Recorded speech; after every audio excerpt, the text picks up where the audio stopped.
Doom, doom, doom, doom, doom, doom, doom, doom, doom, doom, doom, doom, doom, doom, doom, doom, doom, doom, doom, doom. What up, my guys? Welcome to another show, man. It's Tuesday, NBA Talk with Jay here. Sorry we couldn't have our guy Andy on the show today. He's going through some personal things, man. So my condolences out to my brother Andy here. But we do have our guy Teddy Covers on the show today. He is the $2 handicapper as well. I'm also glad you're here as well, Teddy, because I would have just been doing the show by myself, man, as well. But I say prayers up to Andy and his family over there. But got our guy Teddy here with us. Teddy, how you doing, my brother? Everything cool with you? I'm doing all right. I'm glad to be here with you, Jay. What do you think? I'm not going to leave you. You invite me, I show up, man. Always appreciate the opportunity. Thank you. Anytime. And yeah, we missed Teddy on the show as well, guys. I mean, Teddy used to come on the show. I believe it was every Tuesday we used to have Teddy on the show, man. So we missed cashing tickets with our guy, the legend, the sports betting legend at Teddy Covers, man. Y'all make sure you guys are following him on Twitter. Has great things going over at Wage Talk as always, guys. But we're going to break down every single one of these games here today, go over our top plays, and then we're going to get out of here, right? So first game up here, Teddy. Man, I must say, I don't really like this game, but we're going to the streets of Washington, D.C. here. Wizards land 12 points at the house versus the Pistons. Pistons coming off a win, their first game in 11 games after 11 losses, if I'm not mistaken. Getting 12 points here on the road, back-to-back, over and under, sitting at 221 here, Teddy. You like anything in this game? So the Pistons this year off a win. I've got them at 1-14 straight up, 5-10 against the spread. If there was one time that I bet them coming off a win, I'm like, oh yeah, it's a perfect spot. And I learned my lesson. I do not want Detroit off a win. All right, especially a win that snaps an 11-game skid. That takes the pressure off. Tonight might be an exhale night for the Pistons. Can you lay with Washington? I tried laying with Washington against the Pistons a couple of weeks ago in Detroit, and they won the game on a buzzer-beating putback, 119-117. They were not a threat to cover the point spread in that ball game, and the Wizards certainly haven't played good basketball in recent weeks. Don't know how healthy Kuzma is for tonight, although the markets are pretty much saying that he should be good enough to go. Kuzma hasn't been as effective. Like he's out, Teddy. Is he? Yeah, Kuzma's out. It looks like on RotoWire, it said they have him out here. I don't think it'll matter. I mean, I'm seeing it downgraded out. You're absolutely right. This number was higher and it's getting bet down a little bit. I can't lay 12 with the Wiz without Kuzma. Okay, can't do it. Maybe under. Nothing I'm going to play. They could have Kuzma, and I still would lay 12 with the Wizards. I'm not taking 12 with the Pistons. I'm sorry, guys. I have no interest in this game. Literally, I'll be honest. I wanted to take this game off, but I just wanted, at least Teddy had some thoughts on it. But in my opinion, don't bet this game, man. Pistons look like they're still resting a couple of guys as well. Maybe if they bring back guys like Alec Burks, maybe it could be looking like too many points. Wizards damn near finna give up on the season. Nothing for me on this game, guys. I'm not going to even waste your time. Let's talk about some good games here. Some great games on the card. Let's talk about them. Let's go over to the streets of Charlotte. Hornets here getting 6 points at the house versus the Cavs in this one, Teddy. Mitchell was ruled out, I believe, right before the show. Donovan Mitchell ruled out right before the show. Obviously, Cavs came out horrific in the last game, down 10 in the first quarter. In theory, I'd like to think that this game script might flip in this one, where Cavs might try to have a better showing coming out in this one. They do have the 76ers on deck, so this is another one where I really don't want no parts of the Cavs in this one, even though they did lose the last game in this one. Teddy, what do you think? The Hornets, can they keep it close in this one? Yeah, I mean, Philly's got they have Philly on the second of back-to-backs tomorrow, so it's not just a look ahead; it's a look ahead for tomorrow night against a much bigger game. No Donovan Mitchell, no Jared Allen tonight for the Cavs. And I still don't want Charlotte. Okay. There's 100 reasons not to bet Cleveland tonight. But this is not a dog that I'm interested in. Now, we did see Charlotte give them a battle the other night. And of course, we're seeing these, 2 games against the same opponent back to back on the same floor. And the team that lost that first meeting has done fairly well ATS. So I can understand a play on Charlotte, but not with my money. When you talk about the bottom feeders of the league. And Charlotte is one of 4 bottom feeders. There are reasons sometimes to get to the window with those squads. In general, I want them plus 15 somewhere, not plus 6. You know what I mean? Yeah, Cavs are pass. This one is a clear pass for me. I Cleveland on the short list, and I looked at it. I looked at it enough to say there's no way I can lay this with the Cavs tonight. But if I have to play it, I don't want the home dog. No, I'm right there with you on that. Like I say, if I would wanted some of the Cavs when they came out so horribly in the last game, this one I expect them to at least have a little bit better effort. Maybe they try to get this game over with quick. And that was a good point by you, Teddy. I knew that they had the Sixers on deck. I did miss the fact that that's tomorrow as well. So obviously I look at these games the day before. So when I'm looking at last night, I'm like, oh, okay, but obviously last night, today is, you know what I'm saying? That today is the 14th, my guys. So yeah, Sixers on deck tomorrow. No part to this game. If I had a lean, I'd be looking at Cavs to come out with something a little bit better in the first quarter, try to get this game over with, but nothing for me in this one. Rashawn in the chat says this total has gone over 8 in the last 11 games for the Cavs, guys. Let's head over here to the streets of Toronto here. We have to talk.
You still there, Teddy?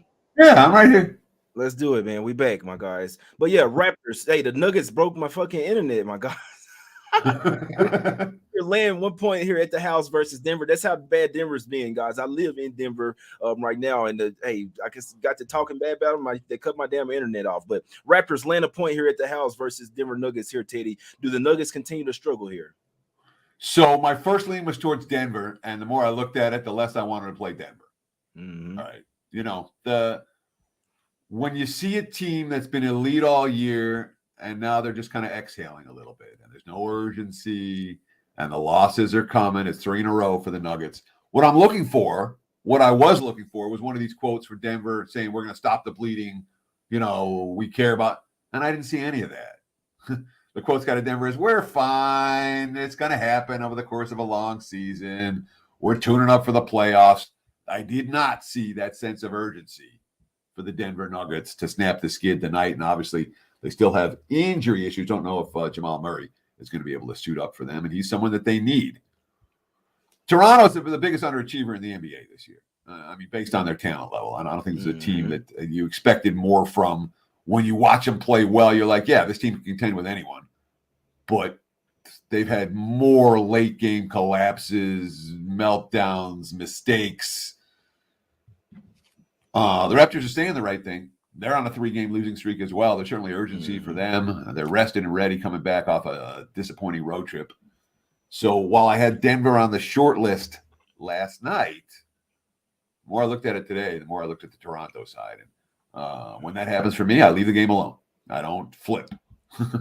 I could only look towards the Raptors in this one, my guys. The Nuggets, they stink right now. 0-4 ATS last 4 games, 0-3 straight up last 3 as well. Remember, this is a revenge spot as well. They just beat Toronto in a close game. That was the game that Scotty Barnes got called for a late technical fouls. Or really, the Raptors had the lead in that one. Now, the Nuggets had already stole momentum, but the game wasn't over yet. They called a BS take on. That was the Scott Foster game. So I'm sure the Raptors are still pissed after that one. But, right after that game, they had went on to lose 2 more versus the Clippers and the Lakers as well in that one. So I worry about the motivation for the Raptors. Things I'm reading from Pascal Siakam, that he's one of the most positive guys on the team. And even he is starting to get like, damn, man, we're starting to even he's starting to lose his positive quotes is there as well. So I don't like to see that. Obviously, coming off of a 5-game road trip, they've played 7 out of their last 8 games on the road to Raptors House. Now they have had 3 days off. So it's a little bit, it's not the same when you only have 1 day off coming off the road trip. 3 days, you get a chance to get back to adjust to to the time zone, all that good stuff. Take care of things you have to do at the house, whatever in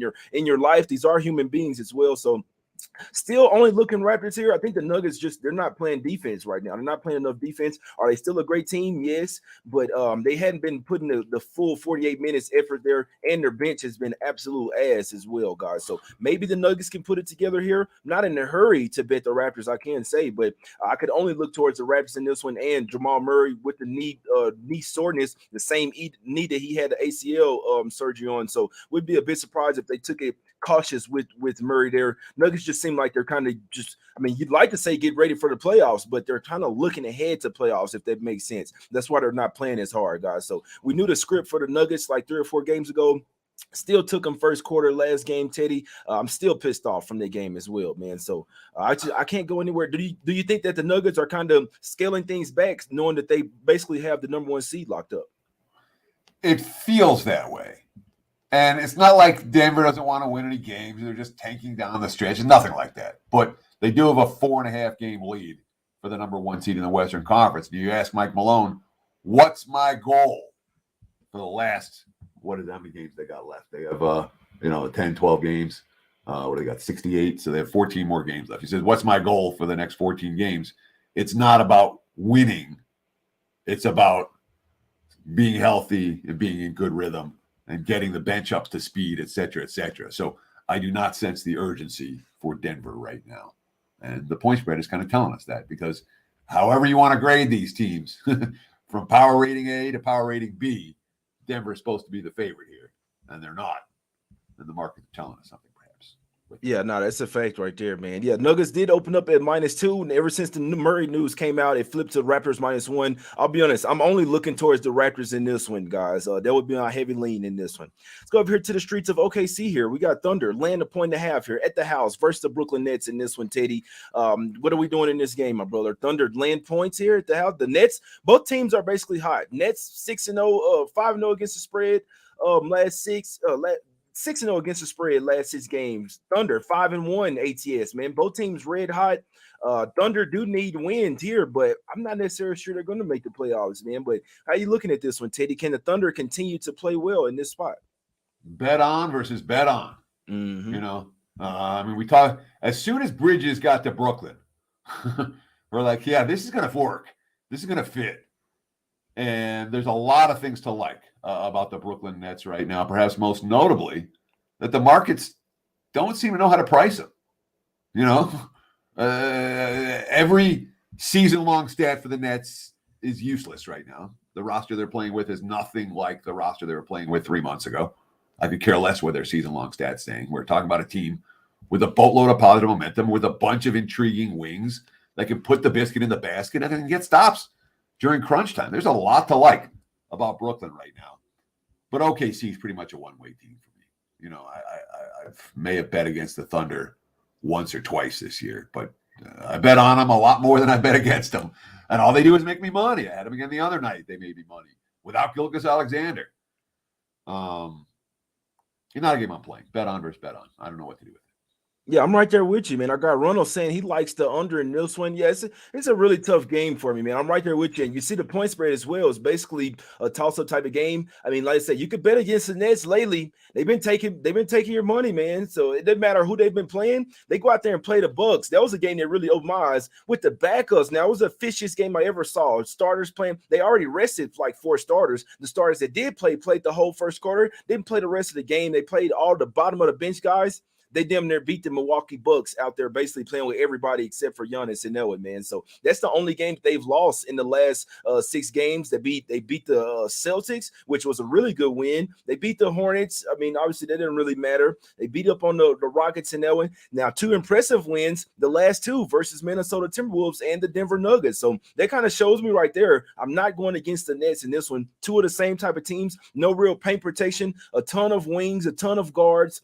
Obviously Cam Johnson and Mikal Bridges can throw some wrenches at what the Thunder like to do with SGA and Giddey down there, guys. So really tough game for me. It's not something that I'm betting. I don't even have a lean in this game, man. So maybe rock with our guy Ronald in the chat with the under in this one. Let's go over here to the streets of New Orleans here, guys. Let's go over here. We got the Pelicans here. Laying a point here at the house versus the LA Lakers in this one, Teddy. Another great game. Over and under sitting at 226. You like anything in this one? Well, I'm at sportsmemo.com today. There's 3 bettors, 3 cappers with their best bets. You get all 3 for $5. My pick for this game is one of those 3 plays over at sportsmemo.com. So again, you get 3 plays for $5 there. So I don't want to break this one down too much. I do have a fairly strong opinion on the Pelicans and the Lakers, and obviously the NBA has been real good of late, 12-2. My last 14 releases and better than 60% in the NBA since last February, Jay, counting every play, every day. So it's been pretty good. You can get that one right now over at sportsmemo.com. Again, 3 cappers, just $5. Yes, sir. Give me the Lakers here, plus the 1, my guys. Hopped on them last night, plus the 1.5. The Lakers will win this game. Absolute must-win spot for the Lakers. Now, this is the first of a back-to-back. They have the Rockets tomorrow, guys, but Lakers, top spot of the day in this one, guys, versus the Pelicans in this one. You got the number 3 defense in the last 5 games versus the bottom 3 offense in the last 5, bottom 4. So they're 26 in defensive rate over the last 5 games. The Pelicans are. This offense can get really stagnant. I don't really care if Ingram comes back or not. Maybe he comes back. I don't really care. I like the Lakers in this one. Got the season series so far is 2-1, guys. So if they win this one, they'll have a 3-1 edge over the Pelicans, and they'll drop them basically out of the playoff picture for now. If they lose this game, the Lakers could possibly drop down to like 12th or something. See what I'm saying? So these are big games for the Lakers. They talked about it as well. This 2-game stand is huge for them. I see them going 2-0 these next 2 days. Give me the Lakers here, plus the 1 with D'Angelo Russell, Vanderbilt, Anthony Davis coming back home, and the guys in this one, guys. So Lakers plus 1 for me, top play of the day in this one, guys. And also couldn't talk you out the under as well. These 2 Lakers can play some defense as well. If the Pelicans even want to keep this game within 10 points, they have to play defense. Still got great defenders. Trey Murphy, Herb Jones over there. And like I say, the offense is really struggling. So while I give a heavy lean to the under, this is a Lakers type of game for me, in my opinion. I lean their way in first half as well. I need this win for the Lakers, guys. Gave this out last night on the night show. Let's get the cash with the Lakers tonight, guys. Let's go over here to the streets of San Antonio here, Teddy. Spurs getting 5 points at the house versus the Orlando Magic. Orlando's my favorite team in the league. All right. No one, I have made more money with Orlando than any other team in the NBA this year. It's really not that close. And even at this stage, after I've made this much money with Orlando, I go around out to a sports book on the strip, and every person that you talk, oh, Orlando, oh, they suck. Oh, man, Magic suck. Oh, they're no good. I mean, they're a complete afterthought in the betting marketplace. Orlando's a good team, all right? They started this year 5-20 straight up. Since they started the year 5-20, they're 23-20. Winning record, playoff team. Okay? The markets are just, yeah, whatever. And the casual fan, yeah, whatever. You never see Orlando on TV. You never see Orlando in a meaningful game. And they've just stayed under the radar all year long. I'm a big fan of this Magic team. I think they're a lot better than San Antonio. And look, Pop's shuttling guys in and out of the lineup. Teams that go into San Antonio and play with urgency are going to win. Orlando's been pretty good at doing that. Magic or pass for this better. I want no part of the dog. Yeah, I don't care about this game whatsoever. I'm not so sure that when I don't know which team wants to win a game, I stay all the way off. I know for a fact I'm not betting the Spurs in this one. One real quick thing about the Spurs. If you notice everyone off of their injury report, then it means they're trying to play. If they're resting even 2 or 3 guys, that tells you everything you need to know. So I believe Keldon Johnson is questionable in this game, and one more player as well for the Spurs in this. So like I say, if they play, it means the Spurs are trying to come and play in this. So Sohan, Keldon Johnson are questionable in this one. Look like Trey Jones, Langford, and Braham are out for sure. But like I said, if Keldon Johnson and Sohan play, that tells you everything you know about the Spurs. If they sit them, that means you take the Magic in this one. I'm not laying 5 points on the road versus the Magic as well. I'm not so sure they're still trying to make the playoff run as well. Franz Wagner, their best player, in my opinion, is game time decision as well. He rolled his ankle in that one, guys. So I agree, Magic or pass. I want no parts of this game, guys. 2 more really great games here to end it, and then we'll get out of here, man. Suns getting a 1.5 at the house versus the Milwaukee Bucks in this one, Teddy. What we liking here? I mean, both teams on the second of back-to-backs. Both teams played hard last night. I do have concerns about whether who's going to suit up for Milwaukee or not. So I haven't bet this one yet. But there's no comparison between these two teams right now. The Bucks are the best team in the NBA, and Phoenix is not. Phoenix is whatever they're supposed to be. They're not right now. Every day, Chris Paul looks older, man. Every game, he just looks older and older and older. You know, that Chris Paul-Drew Holiday matchup is not a matchup that I think works well in the Suns' favor. And we saw these two teams play Milwaukee just not long ago, and it was only a 3-point Bucks win, tight game. They didn't play their best, and they were shorthanded there. They may be shorthanded here. Again, I don't know yet, but I look at Phoenix as an overvalued commodity right now, and I look at Milwaukee as the best team in the NBA right now. And you put those two factors together, if I'm playing, I'm laying. I don't want the dog here. If I'm playing this game, I'm only looking towards the Suns, my guys. Championship revenge will always be in players' minds. They did lose a couple of seasons ago, obviously. In the they kept them from getting a ring, guys. You're always going to remember that. Since then, the only game they've played in Phoenix, the Suns won 131-107. You take it back to February 26th as well in Milwaukee. Suns cover their spread. They led basically. I can't say they led the whole game, but I know in the fourth quarter they came back and stole the lead. And then Jake Crowder hit a couple of huge threes and to get the Bucks to win. But guess what? The Bucks did not cover. The Suns have shown time and time again that they know how to play up against this team. Don't like the spot for Milwaukee here. This is the fifth game on the road out of their last 6 games. Third game in 4 nights. 4th and 6th here as well, guys. The Bucks have been traveling all over the place. This is the last game on this West Coast road trip as well. 3rd game in 4 nights, all on the road. You look at the Suns, this is their 3rd game in 4 nights, but they had a couple of days off before that, and then 2 days before that game as well. So you could argue that the Suns are the more rested team in here. They come off 2 straight losses as well. A bad loss versus Golden State. If they had went on ahead and laid down and got blown out by 20, like from get-go, I'd be all over the Suns here. But they did try to expend a little bit of energy to try to come back in that game, even though they lost by 11 points. I still like the matchup for the Suns here. I think they can throw some wrenches in what Milwaukee likes to do. I wouldn't be a bit surprised if a few guys rest for the Bucks. Probably not going to be Giannis since he just come back off the break, but don't be a bit surprised if Drew Holiday or Brook Lopez or something like that sits out for the Bucks. Just not that magnitude of a game. They already got the number 1 seed in the East. I agree. They're playing like the best team in the NBA right now, but the championship revenge really does hold weight. You'll never forget that. And they have revenge from earlier this year as well. I wouldn't be a bit surprised if the Suns got off their little 2-game winning streak here and also lean their way in the first half as well, guys. So it also could be an under game as well. The Suns don't have to deal with all the off-ball screens like they did last night versus the Lakers, guys. Now it's just basically one-on-one, little pick and roll, basically stop Giannis, and you can win this game, guys. I'm only looking towards the Suns here. First half and full game. Wouldn't be a bit surprised to see if it was an under game, my guys, as well. So I'll tell you this right now: if one of those guys sit, Holiday or Lopez, I'd be looking at the Suns in this one, Teddy. Any rebuttal on that one? No, I mean Phoenix isn't any good right now. My issue with the Suns is their bench. That's my biggest issue with the Suns. All right, last night Ayton was hitting.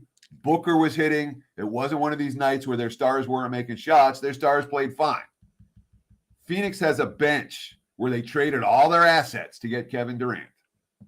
And now they don't have Kevin Durant and they don't have a bench. So every time the reserves come in, and boy, these guys are playing big minutes, 2 big minutes, especially in a blowout game. You know, Monty Williams is supposed to pull his starters out with 20 and not even play him in the second half last night. But he did because the bench is so bad that he has to.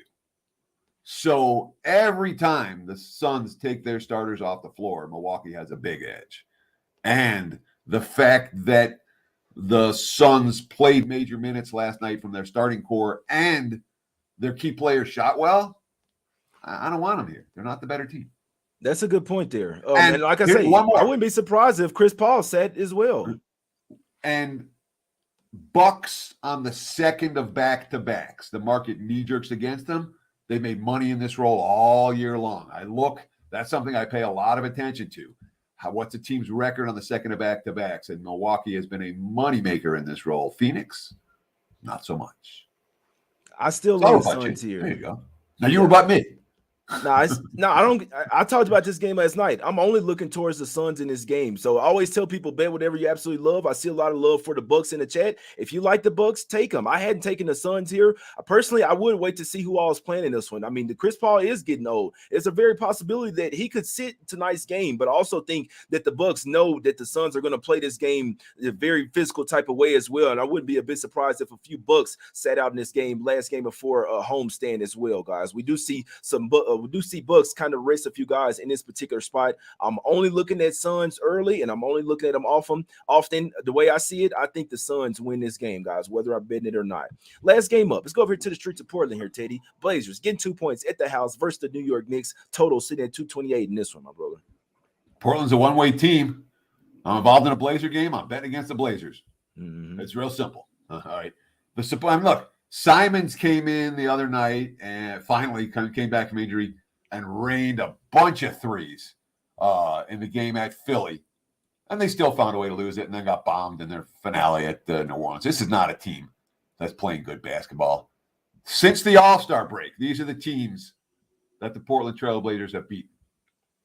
They beat the Houston Rockets, they beat the Detroit Pistons, and they did have an upset win by a field goal at Orlando. That's it since the All-Star break. This is a lottery team that's posing as a playoff contender. And the Knicks aren't. The Knicks are playing, the Knicks have been rolling for a long time and playing consistently good basketball. Knicks on the road, way better than they've been at the Garden. How about 23-12? Full season, the Knicks are 65% against the spread on the highway. Mm-hmm. Yeah, I don't want the dog here. Favorite or pass? I wouldn't go near the Blaze for the rest of the season, guys, to be honest. So, hey, there's a good chance Lillard might come back in this one. Jeremy Grant as well, questionable, guys. So if you like the Blazers, at least that's in your favor. They could get ruled in this game. I don't want the Blazers here. First game home off of a 6-game road trip. They are notoriously bad in this spot. I got to get some more numbers on this one because I know that they're 1-4 ATS in their last 5 games coming off a road trip of 7 or more days. But I know for a fact, I just have a really good memory with these type of things. I remember last year they were like 0-7 in their last 7. So going back to like the last 3 or 4 years, I know that they're absolutely horrible in this spot, guys. And it makes sense as well. Only 1 day off rest. These are the type of spots, in my opinion, that you want to look towards fading the NBA team. 5 or more game road trip with only 1 day of rest. A little bit different for Raptors today because they had 3 days off rest. Only 1 day, and you're flying cross country as well.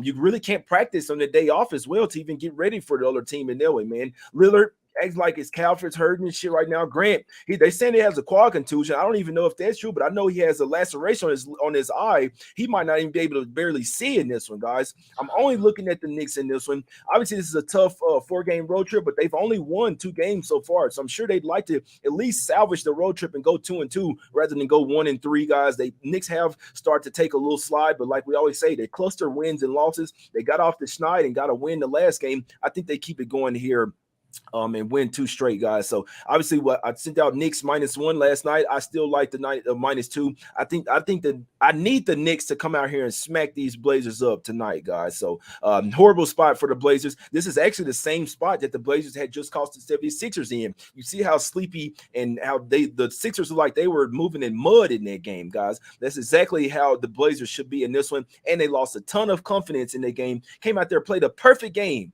and then you lose as well. That was absolutely excruciating, deflating loss, inexplicable loss as well for the Blazers. And they hadn't been the same since, guys. Give me the Knicks -2 in this one.